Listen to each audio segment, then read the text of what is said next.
Well, thank you all. It's terrific to be here and to see such a great turnout. I want to thank everyone connected with St. Olaf for inviting me and for showing such hospitality. I've had a great day today meeting students and faculty and enjoying what I'm told is typical November weather in this part of Minnesota. I want to talk about this book, Democracy for Realists, and I want to, for those of you who are students, point out the role of Chris Achen, who was my teacher in the very first political science course that I took as a freshman in college 42 years ago. The conversation continued and resulted in the publication of this book 41 and a half years later. That's the kind of thing that can happen to you in college. And I want to start with this notion that you've already heard a little bit about, the contrast between democratic ideals and democratic realities. I don't expect you to be able to actually see the details of this chart, but this is a summary of data from the World Values Survey, which all over the world has been asking people their views about democracy and democratic values in their own countries. And I'm summarizing here the responses to two questions. One about how important it is to live in a democracy, attachment to democracy as an ideal, and the scale of responses runs from 1 to 10, so 10 is absolutely important. The top of the scale. The other question is about how democratically this country is being governed, again, on a 1 to 10 scale. So the kind of light green bars are the aspirations, and the red bars are the realities as perceived by the citizens in each of these countries. One thing to notice is that everywhere there's a gap between ideals and perceptions of reality. People, to varying degrees all over the world, think that their own countries are less democratic than they wish they were. But maybe surprisingly for those of us in the US is not at all atypical in this range of responses. It's actually below the average level of both attachment to democracy as an ideal and to understanding or perceptions of the extent to which the US is democratically run, in fact. In both cases, almost identical to the responses in China. Now, obviously, the American political system is very different from the Chinese political system, but this observation is intended to underline the fact that democracy means very different things to people in different parts of the world, but all these countries, no matter how they're actually governed, have succeeded in convincing their citizens that their countries are more or less democratic and that whatever it is that they're doing is somehow connected with democracy and therefore legitimate. But that's an ideal rather than a reality. Here's a kind of summary of how political scientists and political theorists have thought about the connection between the ideal and the reality of democracy from a book by Robert Dahl, who is probably the most prominent democratic theorist of the 20th century, the second half of the 20th century at least. He wrote, "No state has ever possessed a government that fully measured up to the criteria of a democratic process. None is likely to. Yet the criteria provide highly serviceable standards for measuring the achievements and possibilities of democratic government. They can serve as guides for shaping and reshaping concrete arrangements, constitutions, practices, and political institutions." That's a kind of natural way of thinking about the role of ideals in politics. But if you stop and think about it, it's actually kind of an odd way of thinking about things. Here's a kind of comparison from a book on human nature and politics that was published more than a century ago. No doctor would now begin a medical treatise by saying the ideal man requires no food and is impervious to the action of bacteria, but this ideal is far removed from the actualities of any known population. No modern treatise on pedagogy begins with the statement that the ideal boy knows things without being taught them, and his sole wish is the advancement of science, but no boys at all like this have ever existed.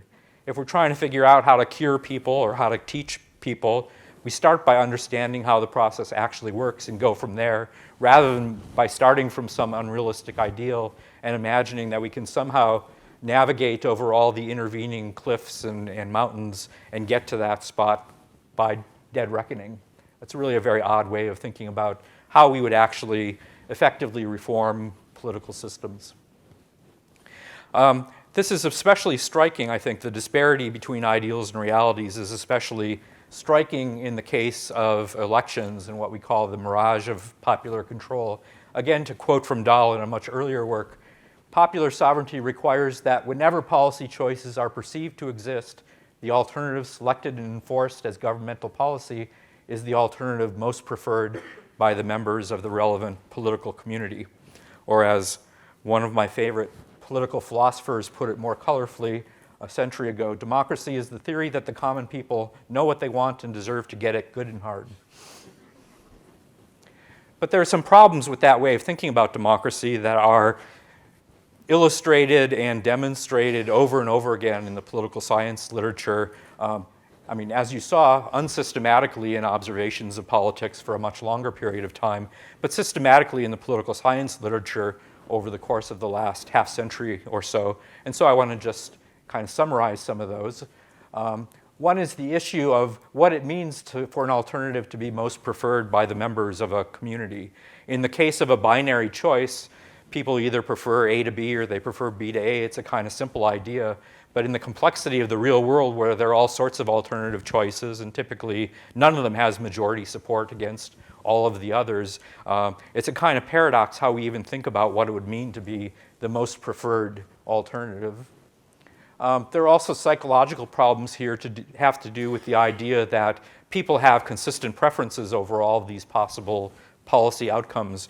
We've noticed that when we ask people about their political views, their responses often hinge crucially on aspects of the situation or aspects of the wording of the questions that seem on their face to be really unimportant to capturing their true preferences. So, for example, if we do a survey about political views and the people who are filling out the survey happen to be sitting in a room in which there's an American flag visible somewhere, they'll give systematically different responses than if they're in a room where there is no flag. It would be hard to think about how we'd understand whether the responses they give with a flag in the room are somehow more or less real or genuine than the responses that they give when there doesn't happen to be a flag in the room. In some sense, it's hard to know how we could count either of those as reflecting somehow their genuine preferences about these issues.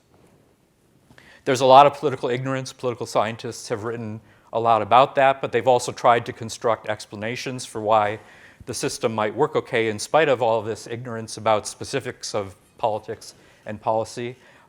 Stressing information shortcuts, for example.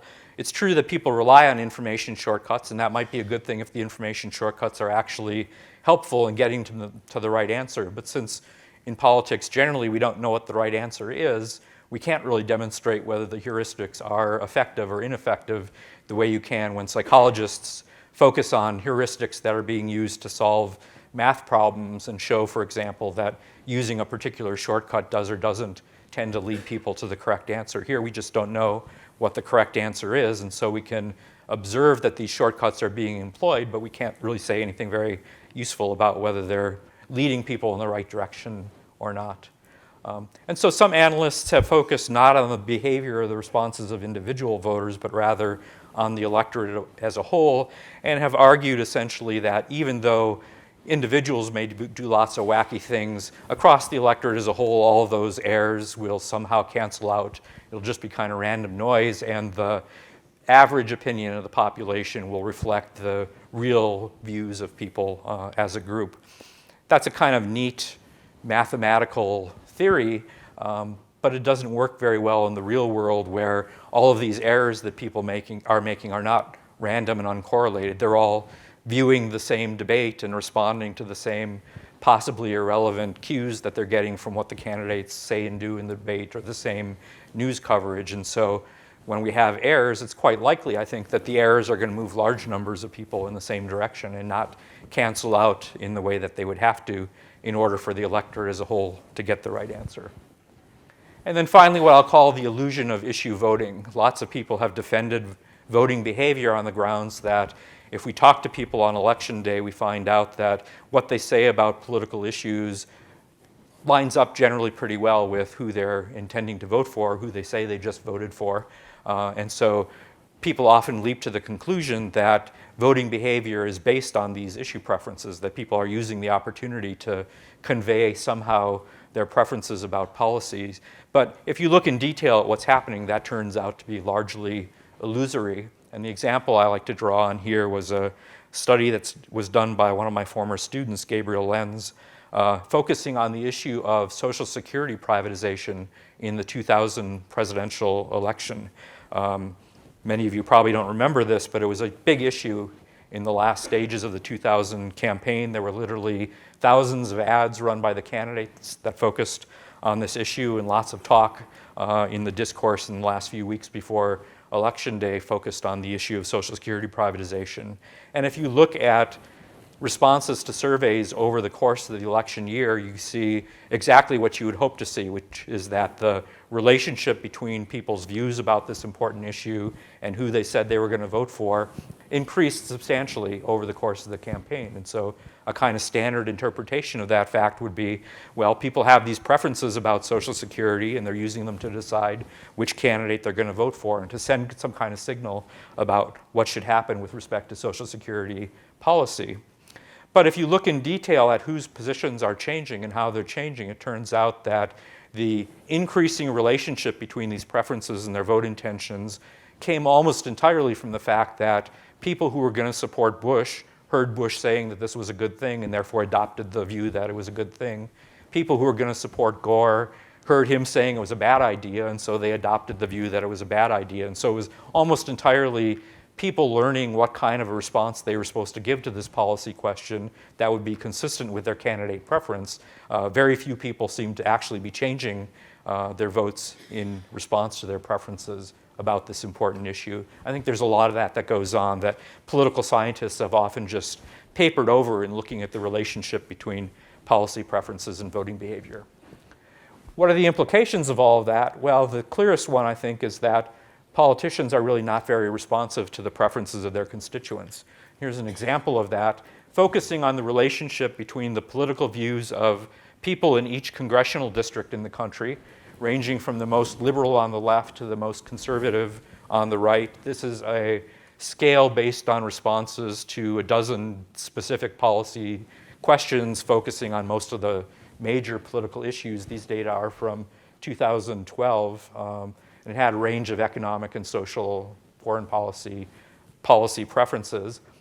And then on the vertical dimension, a summary of the members of Congress voting behavior on all the bills that came before Congress that are summarized into this index, which again is from the most liberal behavior down at the bottom to the most conservative behavior up on the top.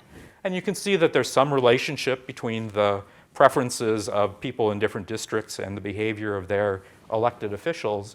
But if you look at the middle of the picture, the moderate districts that could well elect either a Republican or a Democrat for a variety of reasons that don't seem to have much to do with the policy preferences of the constituents, the behavior of the Republicans who happen to get elected in those districts is vastly different from the behavior of the Democrats who happen to get elected in very similar districts.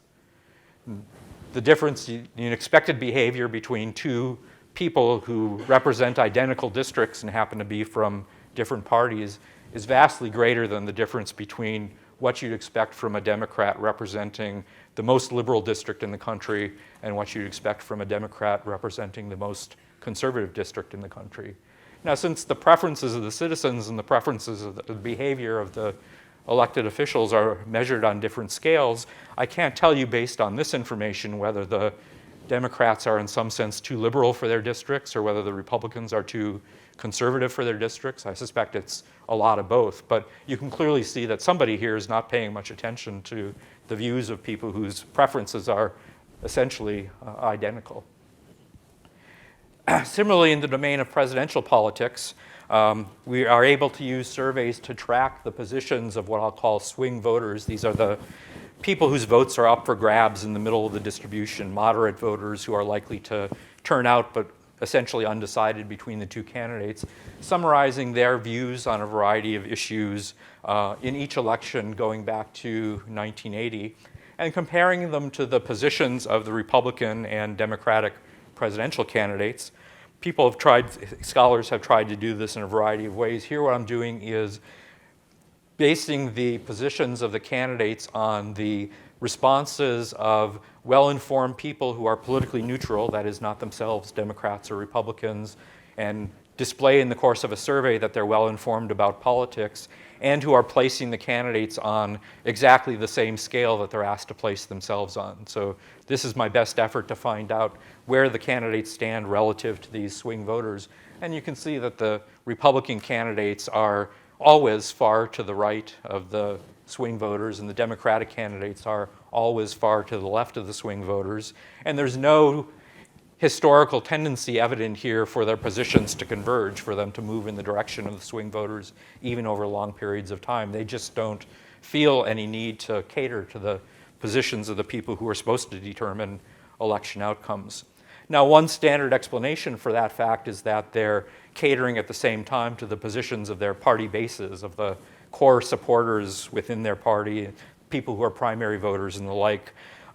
But it turns out that even the positions of those people are less extreme than the positions of the presidential candidates themselves. Often they're the Democrats are even further to the left than the Democratic base, and the Republicans are even further to the right than the Republican base. And so I interpret it really as an indication of the ideological convictions that drive them as elected officials or as candidates, rather than responsiveness to any kinds of pressures, whether they're pressures from the electorate as a whole or from the particular people who are the base of their party's support.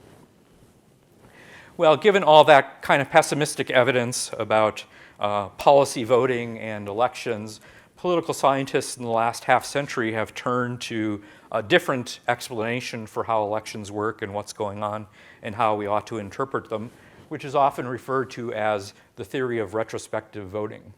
So here's a kind of standard statement of what's supposed to be going on there. Retrospective voters need not know the precise economic or foreign policies of the incumbent administration in order to see or feel the results of those policies. In order to ascertain whether the incumbents have performed poorly or well, citizens need only calculate the changes in their own welfare. If jobs have been lost in a recession, something is wrong.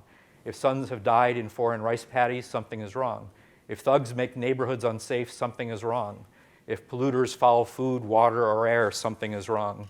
You can get the spirit of this, and you can get some sense, I think, of why this might be reassuring to a bunch of scholars who found over a long period of time that people don't know much about the details of policy proposals.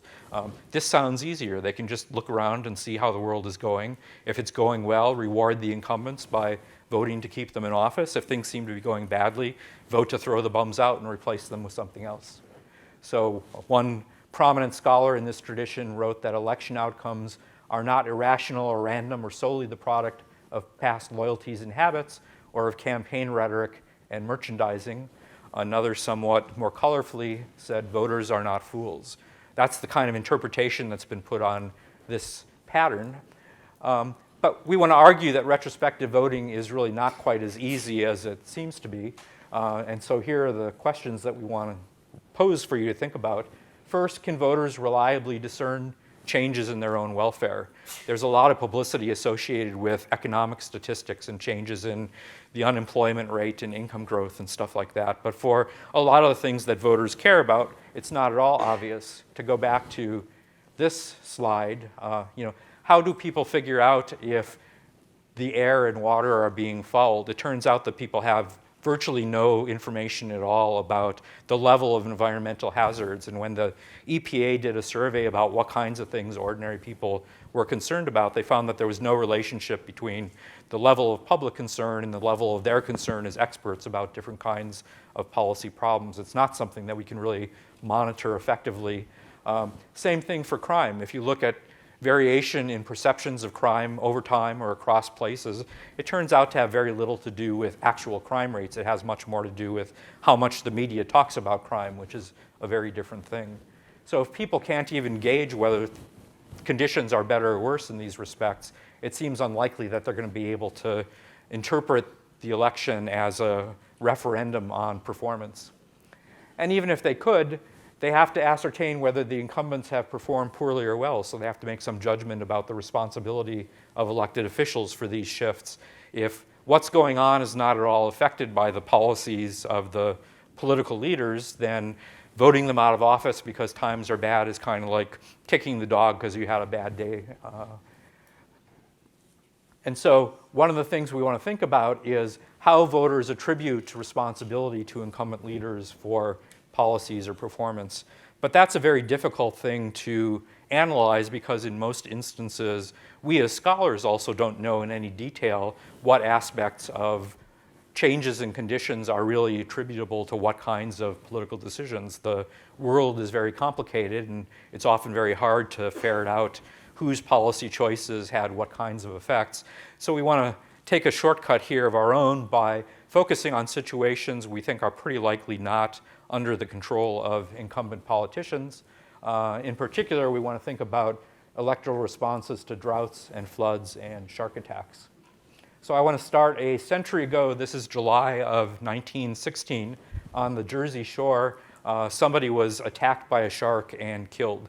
This was really surprising. Scientists at the time said that sharks would not attack people without being provoked, and certainly not this far north. All of the shark attacks that had been recorded previously were much farther south. But along this little spit of land on the Jersey Shore in Beach Haven, somebody was attacked and killed by a shark. The New York Times wasn't really convinced that it was a shark attack, and so you can see their headline there. They said an attack by fish. They didn't want to commit themselves to the idea that this was a shark because that was so implausible. But then another week later, a little further up the coast, a similar kind of incident. In this case, one person was killed and another was mauled by a passing shark. Again, on the shore during the height of tourist season at Spring Lake. And then another week later, another incident, not even on the shore, but up a creek off the shore. Two students were mauled by a shark. And by this time, you can see the press is getting pretty exercised about this. Ravenous man-eaters. There was a huge uproar, partly because this is an area that in the summer at least depends almost entirely on tourist revenues. The tourists disappeared in flocks.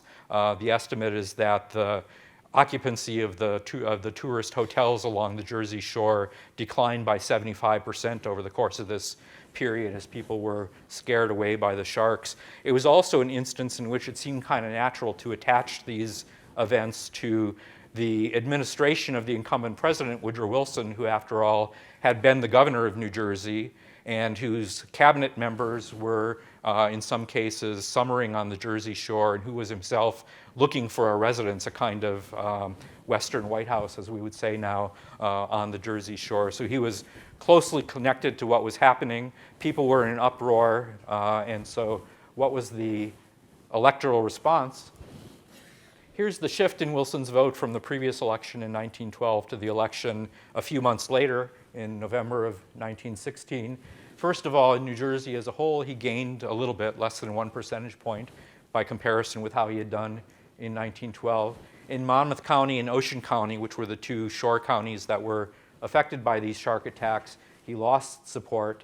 And in the two towns where the fatal shark attacks along the shore occurred, he lost about 8 or 10 percentage points relative to where he had been in 1912. So this is a pretty substantial response. By comparison, the Great Depression produced shifts of 8 or 10 percentage points in a lot of parts of the country. So this is a huge reaction to these very unusual circumstances that probably nobody, if they stopped to think about it, would literally, seriously blame on the president. But things were going badly. They were looking for somebody to punish. He was there. The election was coming up, and so they punished. Well, that's just one incident. Maybe this doesn't happen very much. So we looked at the effect of droughts and floods over the course of the entire 20th century. The Weather Service and its various predecessors have been gathering pretty detailed data since the end of the 19th century about how wet or dry different parts of the country are. We've counted up all those data to characterize the climate in each state in each presidential election year as being too dry, too wet, or just right, just in the middle. And the question is, does having too much rain or too little rain affect support for the incumbent party at the polls? If the bar goes in the left direction, the answer is that they're punishing.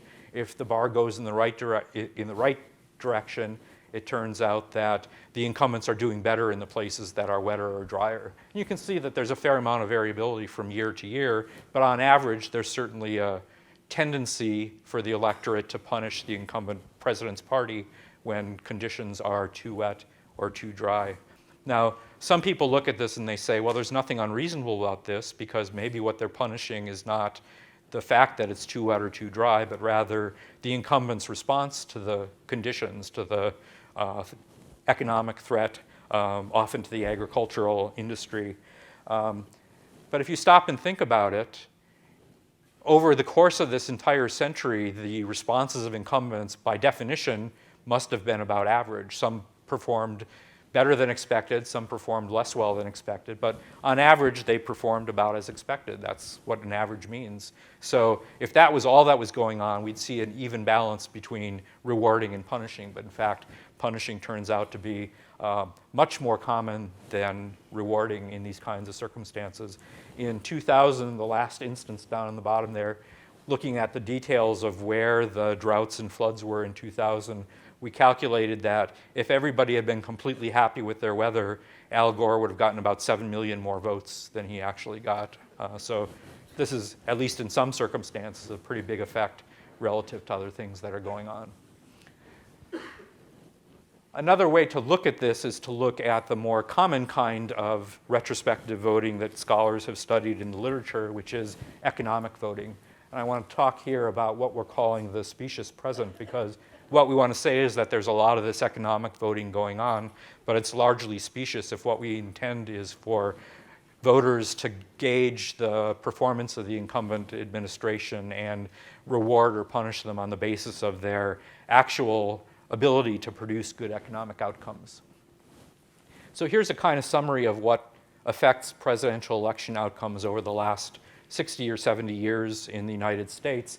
This is accounting for the incumbent party's popular vote margin on the basis of two factors. One is the rate of growth in real disposable income per capita in the 14th and 15th quarters of the president's administration. This is the second and third quarters of the election year. So it's a very narrow window of economic performance in the months just leading up to election day. The other is how long the incumbent party has been in power. And I've adjusted for that because it turns out that there's a pretty strong tendency for people to be more willing to vote the incumbents out the longer they've held the White House. If you take those two factors into account, you see that there's a pretty strong relationship. These are certainly not random election outcomes in the sense of being a coin toss, but are they reflecting something about the incumbent party's actual performance? Whoops, I don't know what I did there. Here's what those quarterly income growth rates look like if you look at them quarter by quarter. Those are the dots bouncing up and down through this whole period. And the solid line is a summary of the average level of income growth in each presidential administration. So I think the way you should think about this, if you imagine that voters are trying to pick out incumbents who are good at managing the economy, is that they want to recognize who's got higher or lower average rates. They're trying to follow ups and downs in that solid line over the period and vote out the people who are bad in producing economic growth and vote in the people, re-elect the people who are good at it. But they're trying to do that on the basis of these very short-term data that they get from the middle of the current election year. So it's like picking one or two of those dots at random and using it to judge whether the solid line is high or low in this administration. You can see just by looking at it that that's not going to work very well. If you do a lot of elaborate statistical analysis, it turns out that, in fact, it doesn't work very well. That people really don't have any success using this kind of approach at identifying administrations that are good or bad on average in terms of economic performance, much less identifying administrations that will be good or bad in the next elections, in the next 4 years if we re-elect them, which is presumably really what the voters care about. So this is a hugely difficult thing to do. They seem to try and do it, but they do it very badly. And as a result, this process of accountability that might otherwise produce an incentive for incumbents to try to maximize economic growth turns out not to work very well at all. And that turns out to be true even in crisis times where you might think that voters are more and better focused on what's going on and paying attention in a way that they don't typically in ordinary election years. And so we have a chapter that focuses on the electoral response to the Great Depression and to the New Deal. So in 1932, the economy is terrible. We vote out the incumbent Republican administration. We bring in the Democrats and Franklin Roosevelt. Roosevelt's campaign is very vague about what he's actually going to try and do to get us out of the Depression, but everybody thinks it's a good idea to let him try. There's a huge amount of economic growth that begins almost as soon as he takes office and continues through the first term. In 1936, you can see the level of election year income changes across the states. And in most states, you can see that there's 10 or 15% growth, which is a huge amount of growth by historical standards. And you can see that that's strongly related to people's tendency to want to reelect Roosevelt when he runs for reelection in 1936. There are all kinds of elaborate ideological explanations for the 1936 landslide.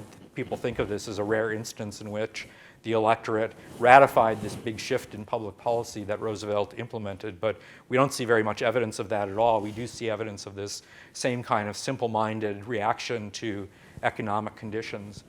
And based on what I said about people's time horizons in the current period, you shouldn't be surprised to know that there was also 10 or 15% growth in incomes in 1934 and 1935, which as best we can tell had no impact at all on Roosevelt's reelection. It was just the fact that things were growing in most places in 1936 that seemed to produce this landslide.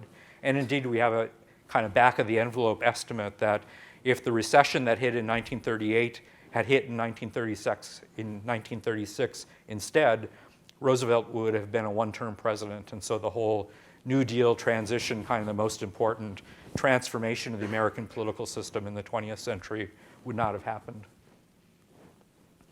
Well, so if retrospective voting is not working very well, what is it that's going on? The last third of our book is in some ways much more speculative and tenuous, but the general argument is that people are mostly voting on the basis of social identities and group attachments, and so we have some examples of how that works. The upper left is an old map of Boston. We rely on detailed analysis of the responses of different neighborhoods in Boston to the Great Depression and the New Deal that show in a very interesting way that different ethnic groups responded to essentially the same economic conditions in different ways. So in some neighborhoods that were dominated by the Irish, they were already strongly democratic. Before Roosevelt came along, they didn't shift much. In other places where the Jews were the predominant ethnic group, they responded in one way. In other places where what were then called Negroes were the dominant ethnic group, they responded in other ways. And so certainly the economic conditions and the policy choices mattered, but they mattered in ways that seemed to be quite different for people in different ethnic groups who were viewing this same history through different kinds of lenses. I'll say a little bit about Kennedy in 1960. This is Lyndon Johnson signing the Civil Rights Act. I'll say a little bit about that one, and then an analysis of abortion and the role of abortion in contemporary politics. Again, since the book was published in the spring, we don't have anything quite up to date in terms of social identities and their political impact, but lots of people have talked in a general way about how aspects of the current election cycle seem consistent with this same kind of understanding. But let's start with Kennedy. We think this is, again, a kind of good pure case because in most instances it's hard to sort out the impact of identities and social group loyalties on one hand from political interests and policy preferences on the other hand, because usually, for most people there's some correlation between those, and so it's hard to see which is actually driving people's political behavior. But this seems like a pretty pure case in which the response of voters to Kennedy as a Catholic candidate would be difficult to interpret plausibly in terms of policy preferences. There were some people at the time who were making the argument that Kennedy was going to invite the Pope to float down the Potomac on a barge and dictate US policy, but most people didn't really believe that. And so the huge difference that we see in the behavior of Catholics and Protestants in response to Kennedy's candidacy, I think is a pretty pure indication of how, in a setting in which those kinds of religious identities were hugely important socially, people responded to this kind of a political stimulus. And you see, it was a huge response and didn't die off immediately, but it died off pretty quickly over a period of time. Catholics who had been modestly more democratic than Protestants became hugely more democratic for a brief period and then became less so again over time. And in this case, we're lucky we actually have detailed survey data of people who were first interviewed in 1956 and then in 1958 and then in 1960 and happened to be asked questions about their attachments to different kinds of social groups. And in particular, people who said they were Catholics were asked how important it was to them to be Catholic or how much they identified with Catholics as a group. And the people who were highest in Catholic identity were overwhelmingly likely to switch and vote for Kennedy even if they were Republicans, whereas the people who were less strong in Catholic identity, they went to church but they didn't think of this as a huge part of their lives or their social identities, were much more likely to keep voting Republican in spite of the fact that a Catholic was running. So this was an instance in which we can be quite sure that their expressions of identification with the Catholic Church or the Catholics as a social group were not inspired by Kennedy, since he wasn't running yet in 1956, but they had a clear impact on the way they reacted to his candidacy in 1960. So that's a kind of a pure instance, I think, of the role of these identities in political behavior. Here's another example focusing on abortion, again looking at it in part just because it's a hugely important issue, but also because we happen to have good data that allow us to untangle part of what's going on here.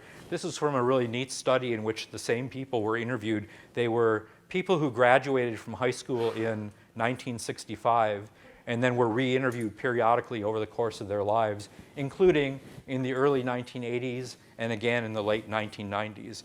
And so those two surveys bracket the period in which the parties began to take strong stands on the issue of abortion, the Democratic Party on the pro-choice side and the Republican Party on the pro-life side.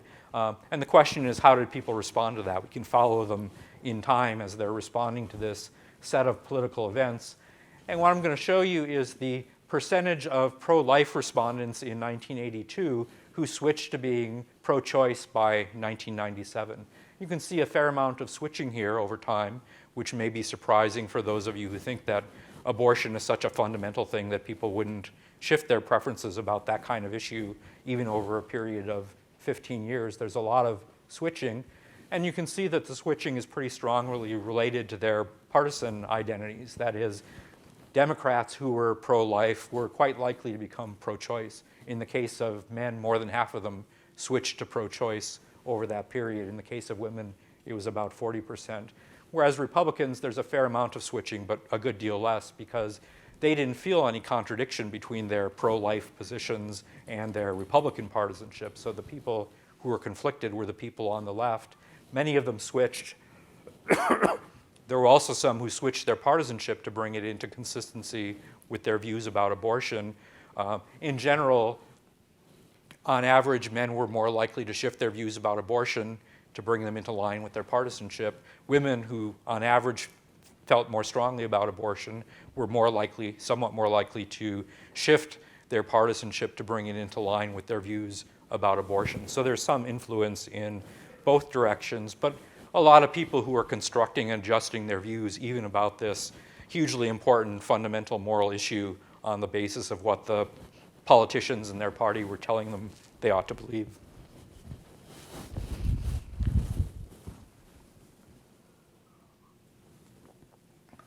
That's an instance of the potential impact of partisanship on people's policy preferences, but it turns out that these partisan blinders often affect people's views even about straightforward matters of fact.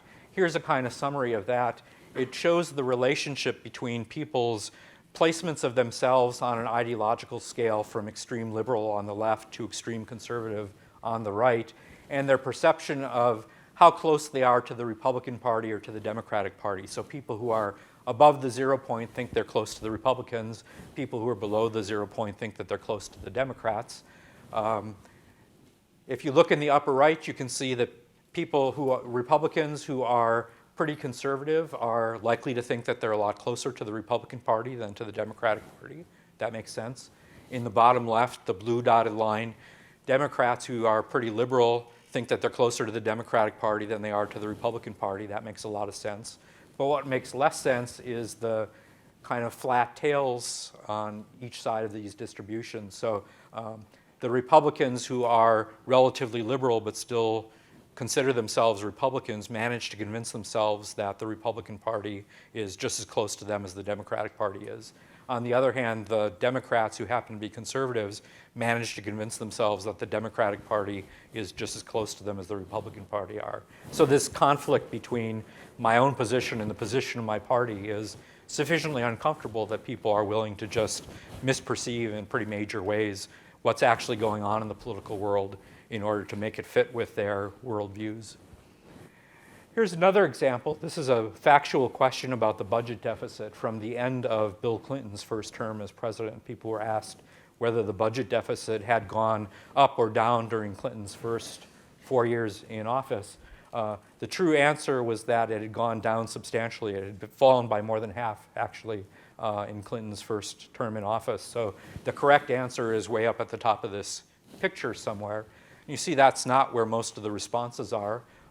Most people, on average, were likely to say that the budget deficit had gotten larger, even though it had in fact gotten much smaller over this period, and in spite of the fact that this was one of the most important political issues of the 1992 election and then of Clinton's first term. But the other thing I want you to notice is how their responses varied with their level of political information. This is a kind of scale of how much attention people are paying to politics, whether they know how long a senator's term is, whether they know which party controls the House of Representatives, and so on. So the people who are least informed down at the bottom are essentially random in their responses. They're just as likely to say that the budget deficit increased or decreased. And that's true for Republicans and Democrats. But as you move from the bottom to the middle of the distribution, the kind of average level of political information, most of what you see is people being more likely to get the answer wrong. And the reason that that's happening is that Republicans in that group know enough to know that it should be embarrassing to them to see a Democratic president preside over this big success, this big policy shift, apparently doing a lot to blunt or solve a problem that had been a major problem on the political scene for a long time. And it's only at the very end, the very most informed Republicans and Democrats who seem actually to be responding in a significant way to the reality, the fact that Clinton had, in fact, reduced the budget deficit entirely. And I think this is one example, but there are lots of examples like this where what we observe with respect to responses to even straightforward factual questions is a kind of polarization in responses among the most informed Republicans and Democrats, who are mostly informed in the sense that they're adopting their own party's view about what they should think is happening out in the world. Okay, so all of that seemed a little pessimistic. What's good about democracy in spite of all that? This is a kind of brief section in our final chapter of the book. The first thing we pointed to, everyone concerned abides by the toss of the coin. There isn't going to be violence because we have an election and we all agree on who's won. Well, maybe check that one off. Let's try number 2. The essential randomness of election outcomes prevents any single party or group from becoming entrenched in power. I think this is an important thing. Remember, I pointed out that there's a tendency for the incumbents to have a harder time getting reelected the longer they've been in office. In fact, in the last 150 years of party competition in the US, there's only been one instance in which a party won 3 presidential elections in a row by at least 10 percentage points. That was the Republican Party in the 1920s. And then immediately they got thrown out, and the Democratic Party came in during the New Deal and had huge majorities, although not 10% for 3 elections in a row. So there seems to be a pretty strong tendency, partly just because of this randomness on the part of the voters, to throw each party out and replace them with the opposition from time to time. And that's probably healthy for the system. We say that neglected groups, if they're not too unpopular, are attractive targets for recruitment, making democracies relatively inclusive. There are certainly exceptions to this you can point to. For example, the position of African Americans in the American political system for a long time was that they were first excluded from participation themselves, and secondly, used as scapegoats in order to generate support from other groups. But in general, most groups, most of the time, are going to be attractive candidates for mobilization by somebody, and so democratic systems tend to be more inclusive than others. And then finally, we say that re-election-seeking politicians strive to avoid salient violations of consensual norms. The example here is strangling kittens on national television. I think that one is still in effect, but a lot of the other things that you might have thought were consensual norms seem to have broken down not only in this election, but gradually over recent years. So there's a limit to how successful we are in this score, but I think there is a sense that in spite of all the complications and people holding elected officials accountable for really straightforward, visible stuff, they are held accountable some, and that's probably a good thing on average. So I want to just leave you with this statement from John Donne, who's a well-known political theorist writing about political accountability. He says, "To be ruled is both necessary and inherently discomforting, as well as dangerous. For our rulers to be accountable to us softens its intrinsic humiliations, probably sets some hazy limits to the harms that they will voluntarily choose to do to us collectively, and thus diminishes some of the dangers to which their rule may expose us. To suggest that we can ever hope to have the power to make them act just as we would wish them to suggests that it is really we, not they, who are ruling. This is an illusion, and probably a somewhat malign illusion, either a self-deception or an instance of being deceived by others, or very probably both." So we have that idealistic notion of democracy out there, but if we take it too seriously, it can probably be harmful in exactly the kind of way that he's talking about here. Thank you.